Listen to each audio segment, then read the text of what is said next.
You just realized your business needed to hire someone yesterday. How can you find amazing candidates fast? Easy. Just use Indeed. Stop struggling to get your job post seen on other job sites. With Indeed sponsored jobs, your post jumps to the top of the page for your relevant candidates, so you can reach the people you want faster. According to Indeed data, sponsored jobs posted directly on Indeed have 45% more applications than non-sponsored jobs. Don't wait any longer. Speed up your hiring right now with Indeed. And listeners of this show will get a $75 sponsored job credit to get your jobs more visibility at Indeed.com/kidsandfamily. Just go to Indeed.com/kidsandfamily right now and support our show by saying you heard about Indeed on this podcast. Terms and conditions apply. Hiring? Indeed is all you need. Are you ready to learn the 3 secrets to launching a successful podcast? Hi, I'm Bill, a recent client of the Podcast Mogul. If you've been thinking about starting a podcast but aren't sure where to begin, he's got you covered. He is hosting a free webinar where he will share the 3 secrets that can help you launch, grow, and monetize your podcast without any fancy equipment or technical headaches. Click the link in the show notes to save your spot now and let him help get your podcast off the ground. Welcome to Invest in Yourself, the Digital Entrepreneur Podcast. Join the podcast mogul Phil Better as he interviews successful entrepreneurs that make their living in the digital world. Now, let's join your host, Phil Better, and his special guest today on Invest in Yourself, the Digital Entrepreneur Podcast. Ladies and gentlemen, welcome back to Invest in Yourself, the Digital Entrepreneur Podcast. I'm, of course, your host with the most, Phil Better. And today's guest, I'm very excited to. They are a former they are a U.S. Navy vet who chose to go through the BUDS SEAL training twice, and they failed out for good reasons. It's friggin' insane. They've had 12 years of video production, former professional skydiver. Then they got the once-in-a-lifetime job to learn from $100 million a year CEO in real time, watches the success and mistakes in real time. Then 7 years ago, they started their first e-com business, which had early successes and then blew up in his face, causing over $100K in debt. But then he spent his years honing his craft, getting better and better. He launched multiple courses which failed, but taught him that the key was focus. So he started saying no more than yes, which allowed him to launch his YouTube ad agency, which in the first year made $16,000. But in year 2, because of that focus, he increased it over 1,000%, making $186K in the second year. He's on pace to make $600K in his third year in 2023. So ladies and gentlemen, please put your hands together for the founder of Prvn Digital. Man, when you say it like that, it gets me excited too. Right? You got it's something new I've been doing. I've been using AI to get the rough outline of the thing, and then I just go in and I play with it, make it. The AI just gives facts, it doesn't give feelings. So I jump in there, try and make it a little more fun. Nolan, thank you so much for being on the show. I love it, man. Thanks for having me. It's excited to talk to you. So I got to get to know you a little bit. We had a before you jumped on the podcast, we had a call, we talked. You saw that it was not just some guy looking for clout. I actually want to know a bit about you. So I'm going to give the baton over to you, the microphone over to you. Please introduce yourself to my audience so they can get to know how crazy cool you actually are. Thanks, man. So I guess you probably heard most of everything he just said, but my name is Nolan Harper, Navy veteran. And I kind of stumbled into entrepreneurship. I didn't really know what entrepreneurship was. And I started testing little ways of making extra money here and there. 10, 15 years ago. I'm 34 years old now. And then it started kind of snowballing. And the further I got in the rabbit hole, the more interested I got, and the more it became just an absolutely burning passion. Not just for the money, just it's a completely different lifestyle. I love working. I love providing value if I can. And so I don't know, like it just, I caught the bug and I went all in, and I've failed a whole lot, and I'm still failing to this day. But the goal is to fail forward and keep improving and get a little bit better every day. So that is awesome. Like that, like just the incredible stuff you've done. Like you went from a Navy vet doing the BUDS twice, which if anybody's seen any videos on the BUDS, you know, you have to already be a bit special to try out because that's next level. Like, really, like 5 hours is like, didn't you do like five? Like, isn't one of them? It's like you're living off like an hour of sleep. Yeah. So I was fortunate enough to go through Buds back in, when was that? 2007, I believe it was. Yep, 2007. And I was 19 years old at the time. And it was an incredible experience. I had just actually failed out of junior college, which is funny to say, but I just wasn't in that place mentally. And I had always wanted to be a SEAL since I was 6 years old. And I decided, I was like, now is the time to do it. And so I trained up for about a year, just every day, running, swimming, all day in the gym, just trying to build my mental stamina and my physical strength. And then the day came, I left and I went out and I got to sign up for the Navy, and I went through boot camp. And I was actually in a really cool class. It was the Navy's very first time to try putting everybody who's going to go to Buds into one boot camp class. And then we all went to Buds together. So the guys that I went through boot camp with, we actually went to Buds together.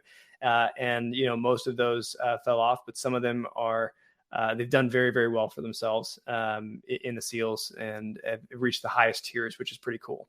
But that was something I wanted all my life. At least I thought I wanted. Looking back, there's a lot of reasons that I'm actually glad that I actually didn't make it. The reason I didn't make it was, there's two reasons. The first reason, the most obvious, is medical.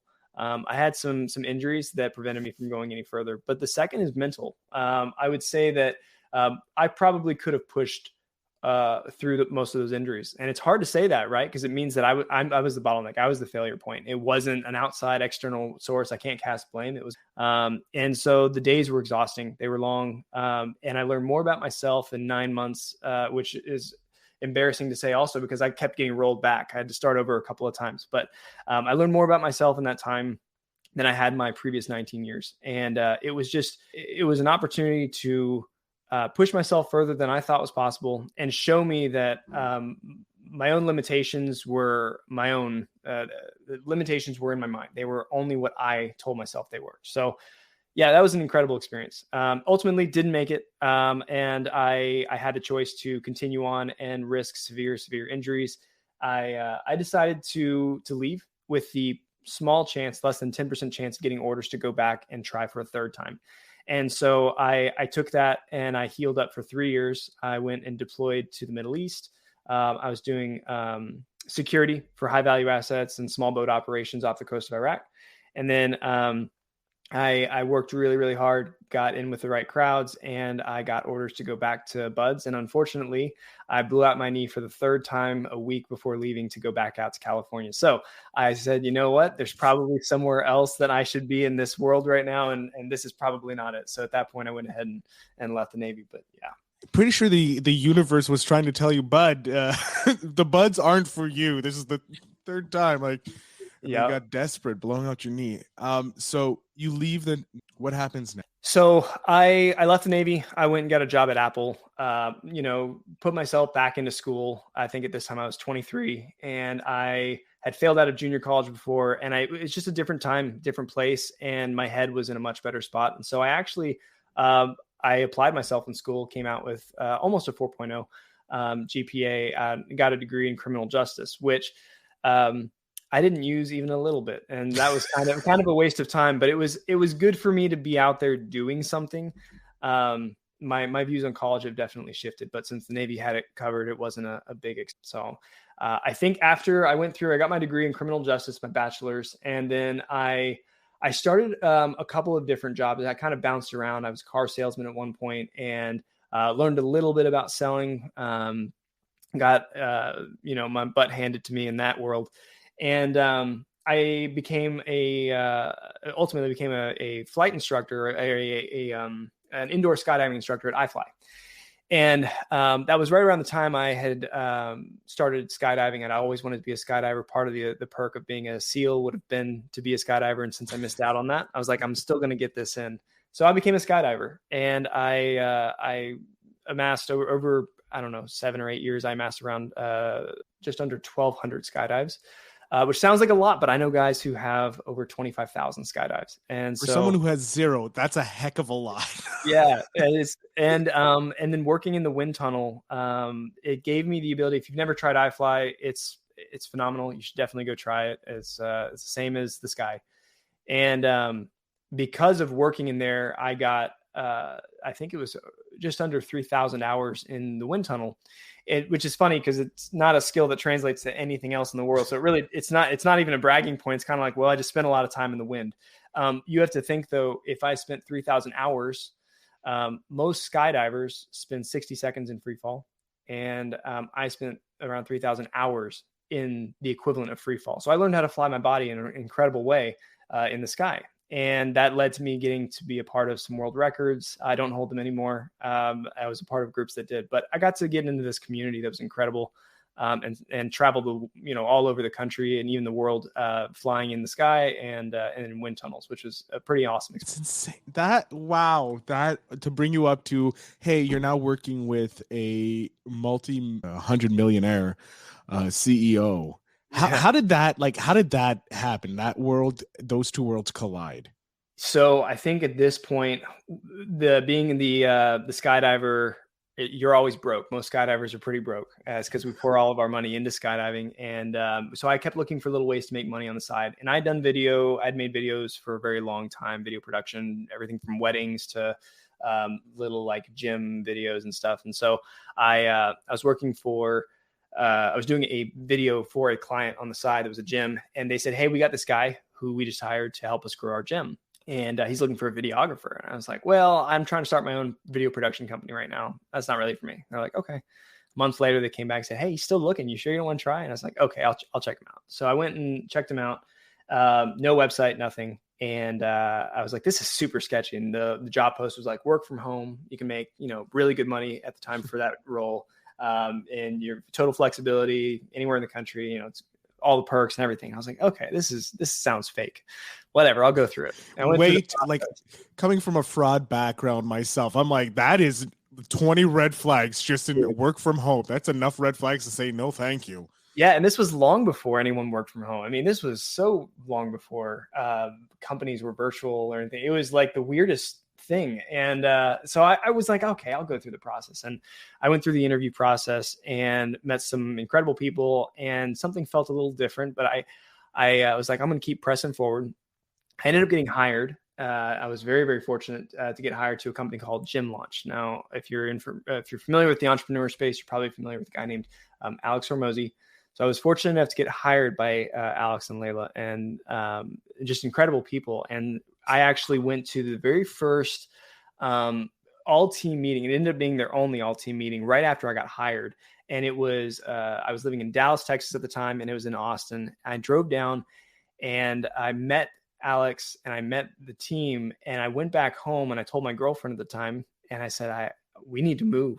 We need to move to Austin right now. We need to sell my house. I literally sold my house. That's how much conviction I had. So I don't know what this is. I don't know where it's going. I don't know why I feel this way, but I need to be as close to this as possible, because something's happening here really cool. So I picked up and sold my house on a moment's notice, moved down to Austin. And for about 2.5 to 3 years, I worked in the marketing department for Alex. And in that time, I got to watch as we went from about 30 million to about 110 million, I believe is about where I left.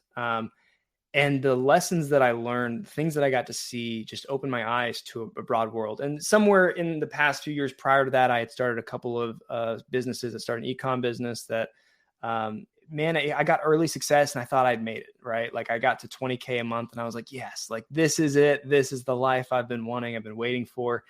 Unfortunately, I didn't know anything about business, and that crashed and burned in the worst possible way. And it threw me into about $100,000 of debt, which is why I ultimately ended up needing a job, right? I needed income. So, who knew that was like the best possible thing that could have happened to me, even sitting in $100K of debt for a number of years.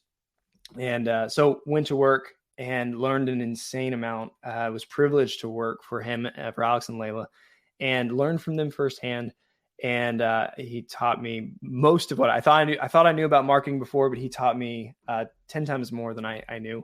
And I got to watch them build this empire, and I got to be a part of it, which was an absolute privilege. And if you've never looked them up, go look them up. They're incredible people. All their content is real. They actually live live the way they preach. So Love those guys. So yeah, that kind of led me, up until about 2 years ago now. And I got to a point where they had poured so much into me that there was a skill set mismatch based on what they needed, what I could provide, and what I actually was providing. And so I went to them and I said, hey, I love working for you guys. Do you have an opportunity for me to continue growing in the coming years? The conversation just basically ended up being, well, we don't really know what this next venture is. And by now, most people know what his current venture is, if you know anything about him. But that was still kind of coming out. Weren't really sure what that was going to be. And they weren't sure what the growth opportunity was.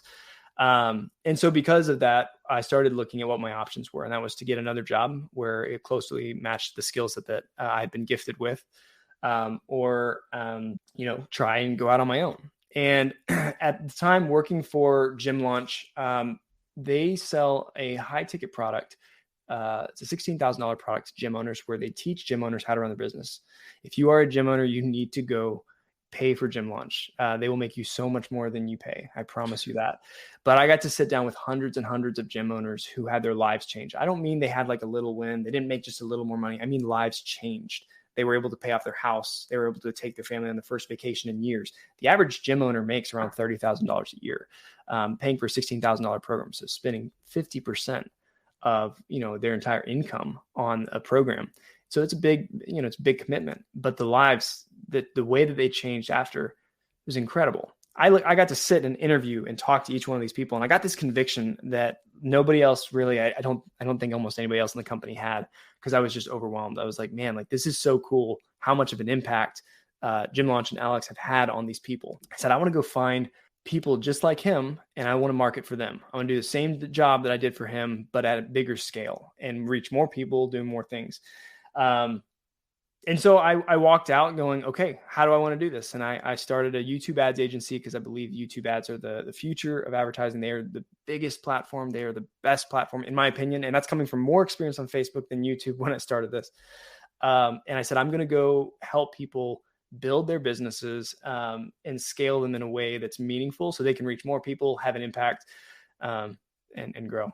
I know that was a long tangent, but yeah, that kind of. I was thoroughly enjoying the whole thing because I to be honest, I didn't think you were going to drop who it was because I didn't want to bring it up because this story is about you. So I wasn't sure if you were going to bring him up, but like that is like an incredible asset to have, being connected with someone like Alex and learning firsthand how to build a business, and then having him pretty much giving you the confidence, him and Layla giving you the confidence to go off and help others exactly like him in your own way. And I agree with you. I think YouTube is the future as a platform. So advertising on YouTube, it can be comparable to advertising on TV. Yeah, that's all it is. It's the next generation of TV. So like you're already you got to play in the biggest sandbox to learn, and now you're off helping other people and just 10xing their value there. And I wish I could say that experience made me, impenetrable, but I'll be honest, I've made just about every mistake in the book that I've, watched other people make, and I knew not to make, and I was told not to make, and I still made those mistakes again. And so it's funny. We as humans need to be reminded more than we need to be taught. And so many times in the past couple of years, I've had to be reminded of lessons that I already had learned once. I just had to learn it again.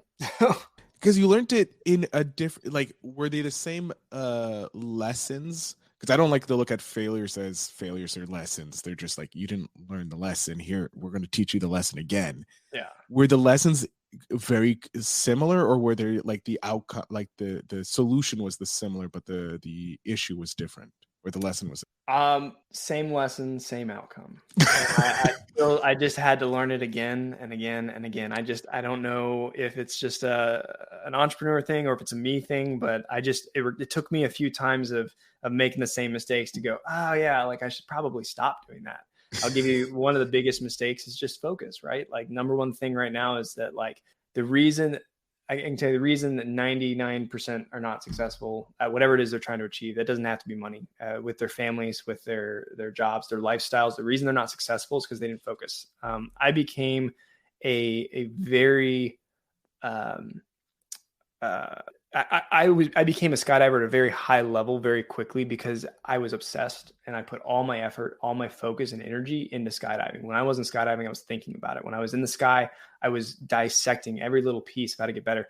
There's no difference between that and every area of your life, right? The only thing standing between you and your outcome is focus. And so like, if you're not as fit as you want to be, if you're not, as jacked as you want to be or whatever, like it's because you haven't put the focus into your eating and your gym time. If your business isn't what you want it to be, it's because you're trying to start 5 businesses and you're not putting all your eggs into one. I've made that mistake countless times, and it's one I'm still constantly making. And I'm the solution to that is auditing your time and saying, where is my time actually going?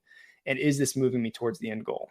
And I'd love to say that I've got all the answers on that, but I can tell you I'm still going to make that mistake probably 100 more times. And I'm going to step back and say, hopefully each mistake gets a little bit smaller than the last one, but we constantly just need to be shifting our focus back to that one thing that we're moving. We can do anything we want. We just can't do everything. That's a great tip. Like I generally ask for a tip in the episode from my guests so that the entrepreneurs who are listening can take it. But that's a great tip just right off the bat without even asking, providing more value than that. Wait, hold on. You obviously in your whole career, you've had moments, obviously, when you were working with, I want to focus more on your personal business, the Prvn, because we just have to look at Alex's success and we can attribute to yours because you were one of the marketing minds behind it. But in your Prvn, my brain. Prvn Digital. Yeah. I have it right ahead of me right here. God, I'm like trying to look everywhere else but where I have to. Prvn Digital. What are some of the wins that you've gotten that like just cemented that, yeah, this is what I'm doing? Like it cements that you are helping the entrepreneurs out there that have a pure reason why. Man, this is the fun part. Before I answer that question, let me tell you that last year, the past 2 years since I started the business, I gauged my success off of my own income, which is very short-sighted. And so my challenge to myself this year was to gauge my success off of my clients' wins. Which is, it sounds really like, I don't know, woo woo or whatever, but I'll tell you, like, it's so gratifying to see my clients take off. So I've got clients that are doing between 4 to 5x return on ad spend, consistently. So every time they put $1 in, they're making $4 to $5 back out, and they're doing it over and over again. But the cool thing about my approach is that, I actually came into the YouTube ad side with a broader skill set than just the YouTube ads. In fact, YouTube ads, I would say, have been an ongoing passion that I've been trying to learn for the past probably 3.5 years, and maybe not quite that, 3 years, and just take it to the highest possible level with that. But one thing that I realized when I was working at those other companies was that marketing can only be as successful as the rest of the pipeline. And so we have this idea in our mind, like a lot of people think a marketing agency can just step in, turn on ads, and then the leads and sales start flowing. But what they don't realize is there's actually, we'll call it 3 different levers, right? You've got your ads, your funnel, and your sales systems, right? Those are all completely different. And if your sales systems and your funnel are not adapted properly for the type of platform and the type of ads that you're running, then none of it's going to work. And so this is where you get a lot of businesses that have agencies that come on and that may have gotten results for other people, that they'll come on and then they don't get results for that business. And the business owners sitting there going, why? I don't understand. They have great testimonials. Why didn't it work? I just spent, $10,000, $20,000 with them. Why didn't my business do what they did for other people? And the reason is really simple. It's that ad agencies are ill-equipped to handle the entire pipeline. Okay. If you can actually control all of the pipeline, then you can virtually guarantee success in your marketing as long as those people actually know what your business is. If they understand your business, then they can build you a top to bottom pipeline. And so that's actually an offer that I'm rolling out currently. I accidentally started doing it when I had YouTube ads clients that weren't succeeding. I went in and I started changing their funnel. I started making adjustments here, adjustments there. I started coaching them. I started making tweaks to their offer. And it wasn't until I did that their results started just pouring in. I was getting, I took one client from doing about 150 a month. They're currently sitting at 500 a month. We're pacing to hit $1 million a month in this year.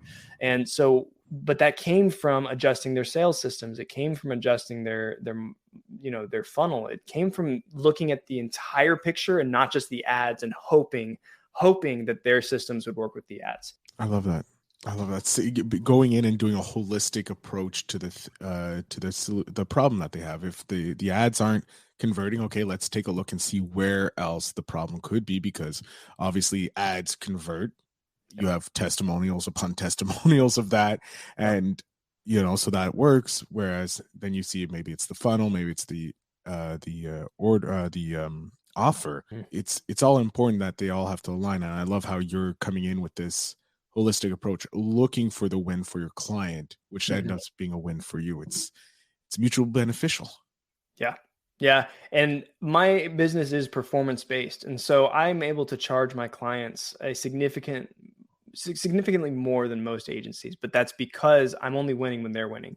And the results make it so that it doesn't really matter what they're paying me, it's worth it.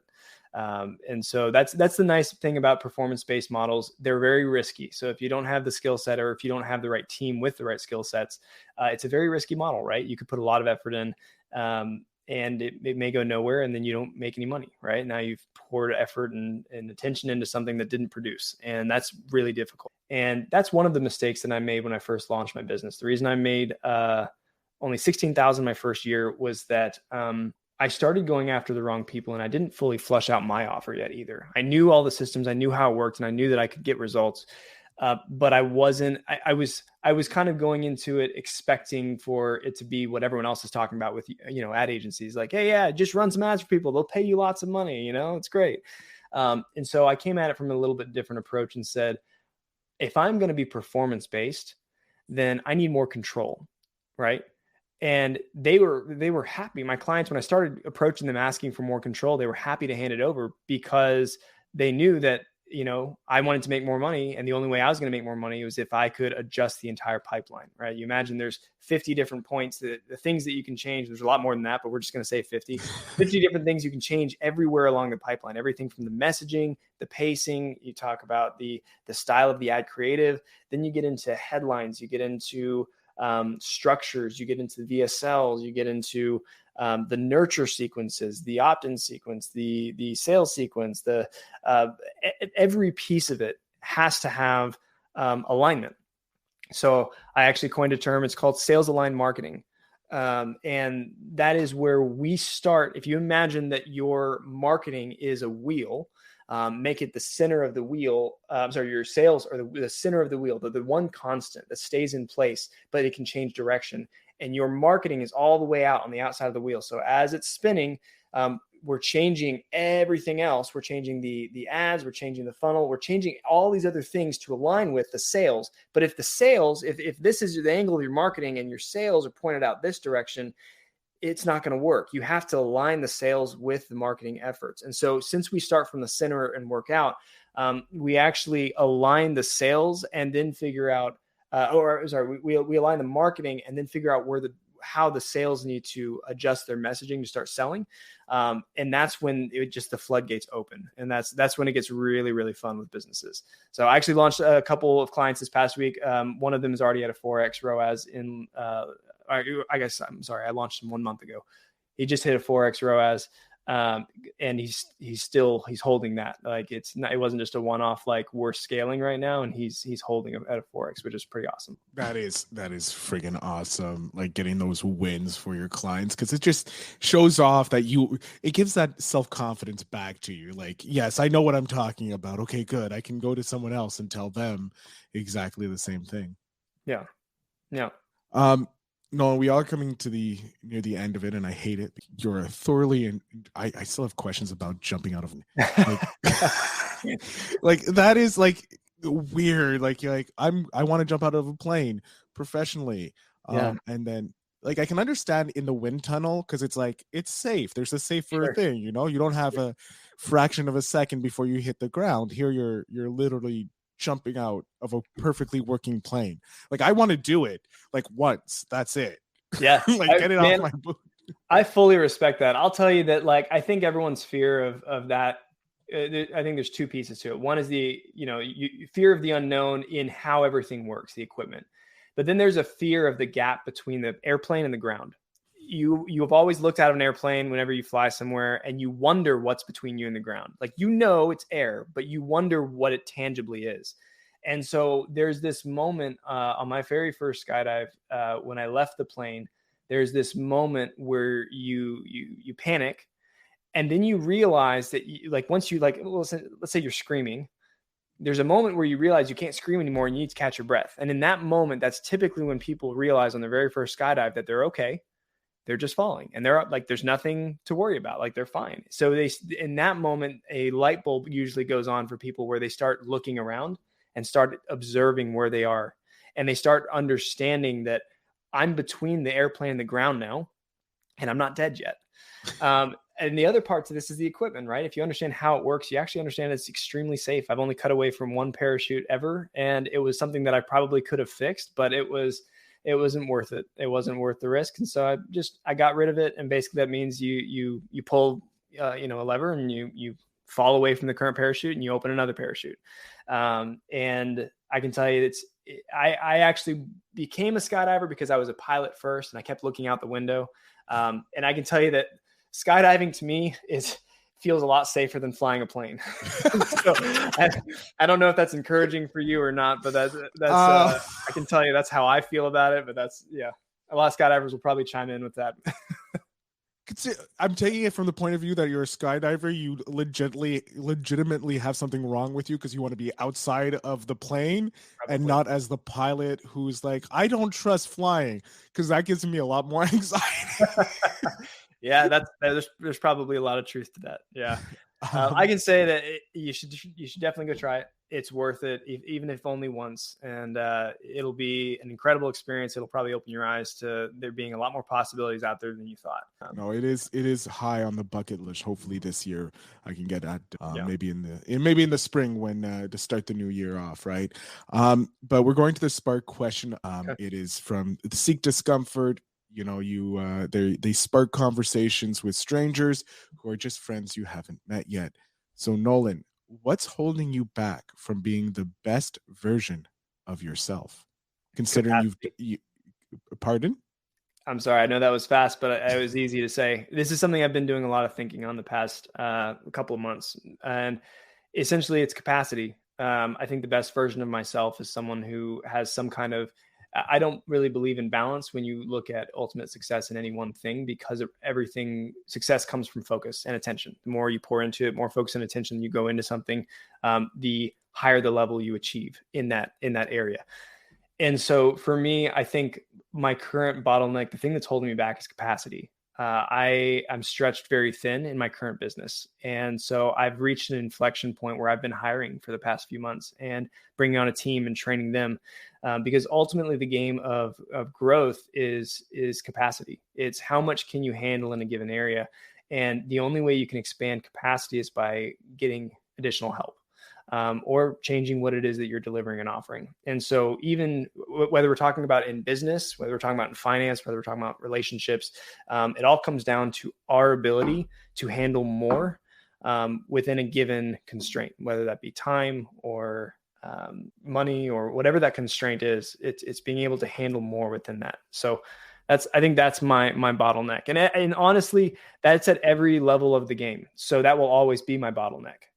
It was the biggest bottleneck for me when starting the business. It will be the biggest bottleneck the entire time I'm in the business. And so until I'm fully removed, I think at that point you're at a point where capacity is no longer the problem.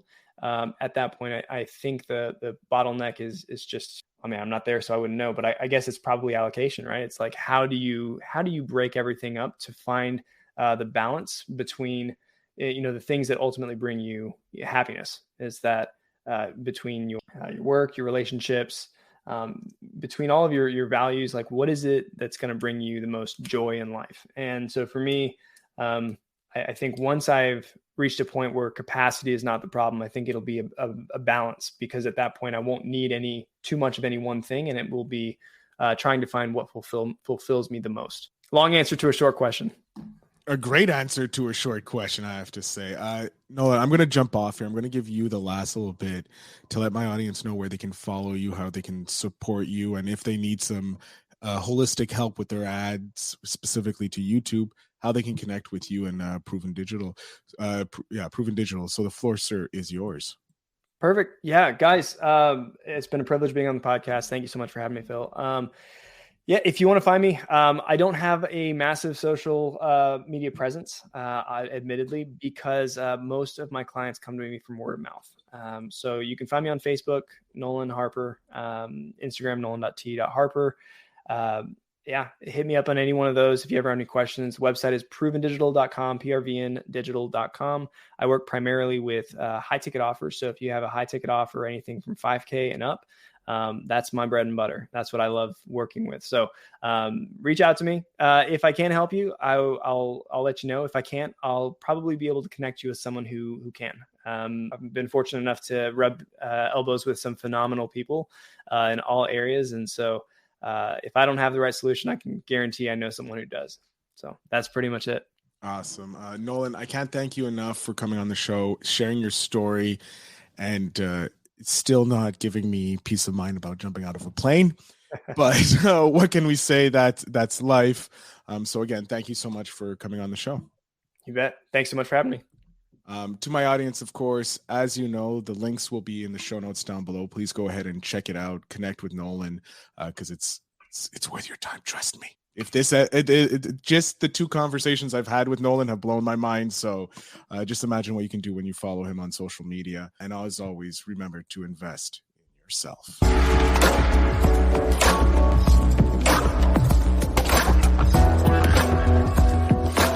Thanks for tuning in. Now it's time to take the next step. When you're ready to dive deeper into how to launch, grow, and monetize your podcast, Phil's got something special for you. Join him for a free webinar where he'll reveal the 3 secrets that have helped countless entrepreneurs succeed in podcasting. Click the link in the show notes to save your spot, and let's turn your podcasting dreams into reality. You just realized your business needed to hire someone yesterday. How can you find amazing candidates fast? Easy. Just use Indeed. Stop struggling to get your job post seen on other job sites. With Indeed sponsored jobs, your post jumps to the top of the page for your relevant candidates, so you can reach the people you want faster. According to Indeed data, sponsored jobs posted directly on Indeed have 45% more applications than non-sponsored jobs. Don't wait any longer. Speed up your hiring right now with Indeed. And listeners of this show will get a $75 sponsored job credit to get your jobs more visibility at Indeed.com/kidsandfamily. Just go to Indeed.com/kidsandfamily right now and support our show by saying you heard about Indeed on this podcast. Terms and conditions apply. Hiring? Indeed is all you need.